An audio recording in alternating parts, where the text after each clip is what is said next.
Hello, this is Dr. Lonnie. In today's video, I want to talk about medications for hair maintenance after your transplantation procedure as one of your options. So medications, when I refer to medications, there's two main medications that we use for hair maintenance, and there's about a series of 3 other ones that are meant for more special case scenarios. So the two medications that are most commonly used are finasteride and minoxidil.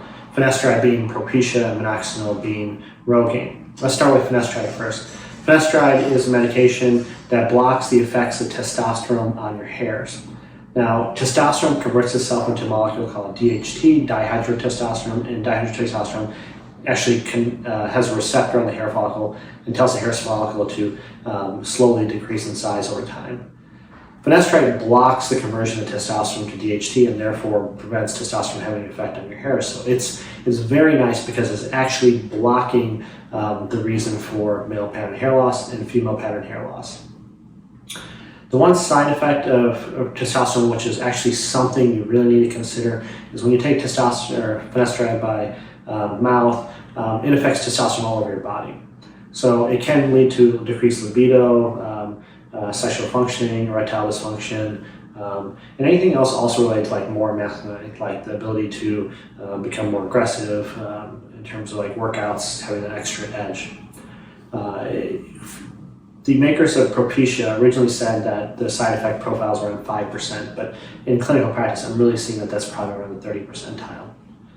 Now, there are ways to get around this, and that's what we do here. Number one, you can put finasteride topically. You can make it have its effect in the scalp without having it be systemically. Now, there's no guarantee that it's not going systemically, but decreasing the risk of the side effects. That is, topical finasteride is effective, but a little bit less so than oral, and oral has a lot of good evidence to it, but the topical does not. Effectively, it will block the conversion of testosterone and DHT in the scalp, but there's also DHT circulating in your blood that technically can get to your hairs by itself, and the medication may not work. However, there's a new medication called Dutespride. Dutespride is the second generation of finasteride. It's not used widely in hair, especially with hair specialists, unless it's with hair specialists. But it's supposed to be about 30 to 50% more effective than finasteride. It's supposed to have 30 to 50% less side effects. We're learning a lot about this medication, but in our practice, we've actually decided to convert to it mostly in all of our patients, especially ones who have had issues with finasteride. So putting finasteride topically is probably the best way to go about testosterone blocking. Moving over to minoxidil. Minoxidil is something we call a stimulant. It is not affecting testosterone's blockade on your hairs. It is actually causing stimulations of hairs in general. Minoxidil is usually applied to your hair 1 to twice a day, most often frequently twice a day, either with kind of like a dabber, a foam, or a gel. And it actually is relatively effective, not as much as finasteride, but it's still better than the other treatment options such as laser cap and PRP. So the way minoxidil works, it actually takes your hairs that normally go through 3 cycles of growing, not growing, and kicked out, and it puts all the hairs in the growth phase and keeps them there for a longer period of time, so you get more sustained growth, thicker hairs, because minoxidil is keeping them in that growth phase longer. Now, the side effect of minoxidil is this initial phase of hair shedding, or telogen effluvium.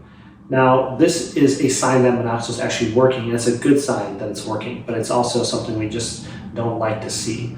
What's happening there is hairs go through the 3 phases of growth, no growth, getting kicked out, and it's a one-way cycle of growth, no growth, getting kicked out. Whenever you start minoxidil, it wants to kick all the hairs into active growth. But in order to get there, the hairs that are stopped growing need to be kicked out in order to start growing. So minoxidil is taking all those hairs that are kind of in the stall phase and saying, let's kick these out and let's start the growth phase. And you're seeing this initial phase of shedding in the 1 to 3 month range. And the one reason I like to start minoxidil like at week 3 after the procedure is like your hairs from your procedure are actually all going to fall at that time. You're going to see some shock loss of your original hairs. Now we're just going to put minoxidil on top. We're just going to get through that shedding phase all at once, and then we're going to expect regrowth in 3 months. Now, the shock phase isn't enough for most people to notice. People around you notice. You might notice it just because you've been so cognizant of your hair. So the next thing we can do in our office is actually put finasteride, dutespride combination in with minoxidil into one topical. And then to add a penetrating ingredient to that, so you only have to use it once a day. That penetrating ingredient is either retinoic acid or salicylic acid. Retinoic acid works by exfoliating the scalp to kind of get all the dead skin cells off, so actually the medication doesn't sit on the dead skin cells and gets down into the scalp itself. And salicylic acid cleans out the oil glands, allowing the molecules of finasteride, minoxidil to get in deeper, so they get closer to the follicle where they have effect. So that's basically from a medical standpoint of topicals. There are oral options out there, and we're happy to prescribe those along with our dermatology partners. There are minoxidil for women. Sometimes it's easier than putting it in your hair. You can take minoxidil orally, and it's actually very effective. It is a blood pressure medication, so we let our dermatology partners who follow you for a long period of time prescribe that. In terms of topic or oral finasteride, that's something that you can also take. It's just actually cheaper to get online than it is through us, just because it's widely available.